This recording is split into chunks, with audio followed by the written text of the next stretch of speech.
ariko harako wadutayemo nanjye ndavuga ati ye erega je nta mbere narakubonaga avuga ati ibi bintu ntabwo ati simba arabivuga ariko nkamureba I like the way you talk but like I've never seen exactly what you do urumva nkakunda confidence yawe nkakunda kuvuga ibintu byawe and I wanted noneho nkavuga ati ariko ni ryari nzabona ko kabongera baje kureba akaboro ahantu n'abantu wari urimo wakoresheje akaboro gutya byatari n'intoki ndajyanye wenyine nako baramwe ngo kavuye kuri titambya ewana ukubita gutyo ushiramo intoki ukubita intoki kugira ngo bugira nuko cyangwa kubona amazi arasimbutse ndavuga ati uyu sasa apadipo isi nahise gukora ati yaro kurujya bikora bigakora ariko reka mubwire rero arangiye ibintu bireba bikabiriya birabigoro ntabwo ari ibintu ngiye nkora kuri commande buriya ni ibintu ngiye bijya byiza nkabona biraje tu nukuri bijya bintungura maze rego nukuri kwimana bijya bintungura ni ukuvuga ko ushobora kuba kuri n'umugabo akakubwira ati simba amazi akabura nguhe kuri commande nge ntabwo nta muntu nkomandinga noneho mbwiye ngo mpa nguhese nguhe mubiri wanjye n'uwawe ko ari uwanjye urambwira ngo ni oya genda gahoro oya nawe yenda gahoro oya ni ukuvuga ko njyewe naguze oya sheri wapi njyewe ntabwo birabibora abanyarwanda no birabina abagabo b'abanyarwanda niba barabyigiye niba ari musinga bigishije niba ari ingoma yandi yabibigisha biriya bintu byo kugenda bakubita ibintu birabigoro it irritates women. You don't do that shit. It does actually irritates women.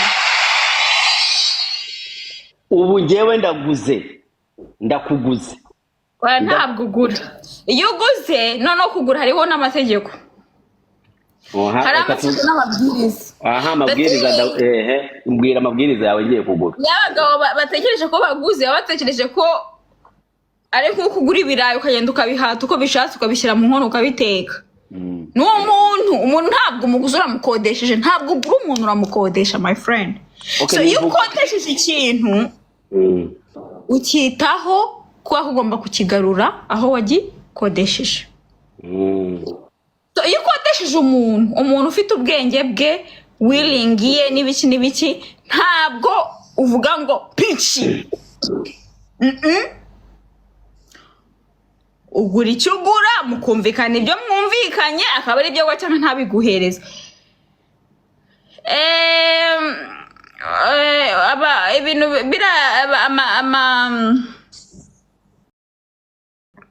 Sumushinga ndabikira. Twatsinga byatanga iki mu Kinyarwanda? Gukora iki? Twatsinga. Nukunyara. Kunyara ariko nukunyara none se kunyara no gusoba byose sibe no kunyara ugiye kunyara inyana zisanga kunyara no hari ukunyara kw'amazi kunyara kw'inkari ata Endo. Hello. Semitego. Ndi kuri live reka nguhe Endo. Okay, poa ni nuko ya mu megatoye. Endo. Ndi kuri live kuri TikTok. Okay, I'll be there. Endo. Mama child amagare ndanje uvuye live. Okay, we just move at 6. No problem. Okay. Gami? Yeah. 6 a.m. Okay, bye. Urumva? So rero icyo nshaka kuvuga narimo ndakubwira ukunyara uko ariko hari ukunyara inkari zisanzwe urumva zimwe bagira muri toilet noneho hari ukunyara ku mibonano mpuzabitsina bita amavangingo kandi zikakwigirisha isimbi amavangingo yego n'amavangingo nawe nibyo nashaka kumenya nibukaga n'amavangingo a pro like you ndimo ndasobanurira ubu professional amavangingo se jewe ngiye ko nasobanura mu kinyarwanda ibyo ndi gukora ko ndaba tuvuga mu bizungu byinshi bizungu rega byambanye byinshi zigana ni bugiye n'ikinyarwanda Urumva reka noneho pause uzajya ubabwira mwe ngo it's called amafranchinko.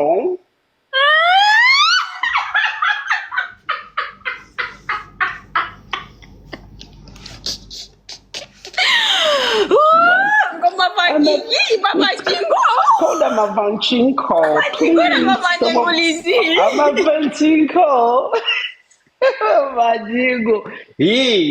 Ugiye ushobora kongera amafaranga isimbi. nshobora kuba nyagira Wa murezi buri cyiza dore iminwa. erega sheri utwo nkorera twose dushyira Muri looks. baravuga mu ruzungu baravuga ngo looking good is good business. Looking good is good business. Wallah, you're very beautiful. I have to confess. I have said this so many times. Thank my mother. My mother I told has given me you, my I beauty. told you, among the creatures God created, I thought I was the best out of it. But like when I met you, Babe, God I've never created me changed the right anything way. about myself. I've never changed my skin tone. I've never changed my lotion. I just stay who I am. I embrace my skin tone. I embrace my beauty. And I do feel like I am blessed to have two parents that were genetically blessed to have good features, that they did give birth to me, because all my siblings definitely look beautiful. So now I got even mvuga ngo nshimira Imana ko Imana nubwo ahuje ababyeyi banjye ni beza cyane pe. Sinzi barabonye papa wanjye kuri iriya video ari kumwe na Gasuku nubwo yasaga nabi. Papa umurebye asa neza. banzu tuke Gasuku umunota umwe. Banzu tuke Gasuku umunota umwe bagura gukomeza. Because Gasuku tugomba kumutamo. Buri gihe turimo turabwira Gasuku tugomba kumutamo for 1 minute. Nyirababere kaziye nose sha. N'ababere abaye manini asiga afite ibere nk'iri ryanja. I swear to God. Kona nyonyo ile nyonyo imekuwa kubwa kitare cy'amahanga. Usuka Gasuku tugiye kunganya ibere. Yakoze BBL nawe. Yakoze BBL y'ibere.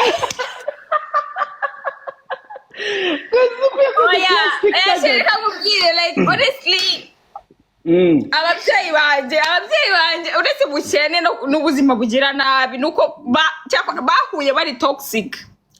Papa wanjye na mama wanjye bose bari biriho, ntabwo bari kubana ngo bashobokane. Yesu gitare cy'amana. Uhuye na Paul uriya Gasuku yagiye guhura nawe hari uko mwamubonye kuri la video. None mubona akiri mutoyo, akiri jeshi, akiri umusirikare cyambara rwa rukweto rw'abasirikare bajya bambara rwageraga aha. Nawe yaje ari inkotanyi. Abantu bajya banza n'amaganga nyine. Papa yaranye ari inkotanyi ni mumbekere. Yaje nawe aza inkotanyi avuye i Burundi. So Sunshield. Oh my God. He did his part, and I'm so proud of him.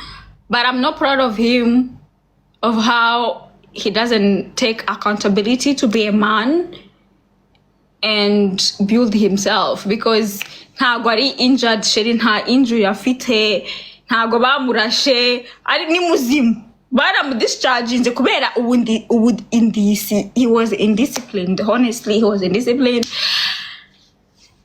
Ariko yakoze party. You know what? Like, I don't know, for some reason people are not tapping, people are not doing anything. So like they just gave me something. They are telling me which one of these can swim, and I cannot watch very well because it's like barayikuraho if we don't. So like kugira ngo nuzuze ibintu bakanitasi, they don't know how the nuza is working. Baba barimo barareba, the life is gonna go off. So I know this is a car. This is what can swim. So what do we do? I don't know anything about TikTok, babe. I have to go. I think I have to go. Please enable. What is which one of these objects are associated with fashion? A hat. I think a hat is associated with fashion. Yes, I got it. Okay, we're on. Mwabigoryi mwe urumva iyo muri hano kuri live icyo muba mugomba gukora you tap and then you share the live. Iyo mutabigenjeje gutyo ikibiba live bahita bayikuraho. Rero muba muri aha ngaha nabazaniye show sinzagaruka. Kandi ukabisanga byo birasabiriza time. They need to tap the screen. Ubisanga birimo birasabiriza amafaranga.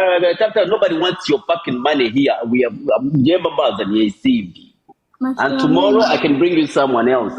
Tomorrow I can bring them someone else. Uko niko nkora jewe. Rero nimuza hano mukayamwishinyikira iyo mukagenda gutapinga iriya mu baswera abanyina baba barimo barasabiriza amafaranga. None ufaranga bwanyu bwarashize. Bwarashize dore byose byabaye ibicene. N'aba commenters basa amafaranga kuri TikTok. Oye biri muri comment nibyo baguma babikura ibyinyo. Urumva? Baguma babikura ibyinyo abantu baza hano ku live bakaguma bavuga ngo tap ngo send money ngo send ibiki ugasanga babikuye amafaranga nta biro ariko nk'ubu turimo turabihasho byanze gutapinga cyangwa no gusharinga live kugira ngo tugumeho ubu live ya TikTok kunigenda after some time bahita badukuraho. I just love I feel like live yo kuri TikTok is just full of youngsters. The live yo kuri Instagram. I don't know why. No, the thing is like we have, and Jewe personally what I want is to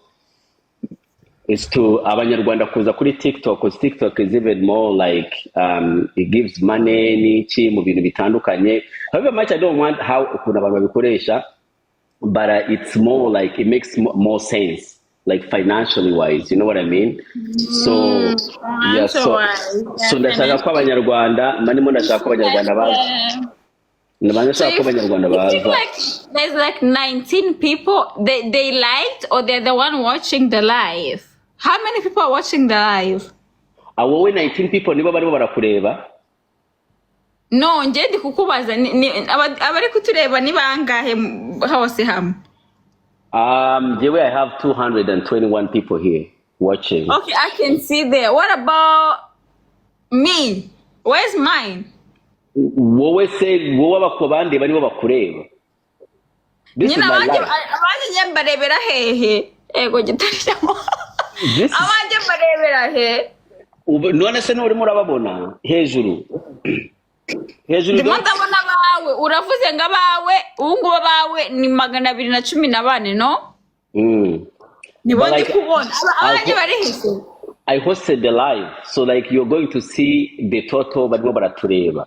Ntabwo okay, so we're going to only see your people. Okay, people that okay. Nabawe baje kureba tuba tubarebera hamwe bose. Aba bose ni bose abanje nabawe bose bari hamwe bose bari hamwe too. But like why are they so few when you have like so many followers on TikTok? Because abanyarwanda nibo baza nanye ikibazo cyawe. If we speak English right now, like ariko tuguma no I see my baby. I see my friend here. His name is DJ Juicy. No mugabo aragura. Yeah, he identifies male. Yeah, he's male. Aragura. Agura iki? Dukomeze.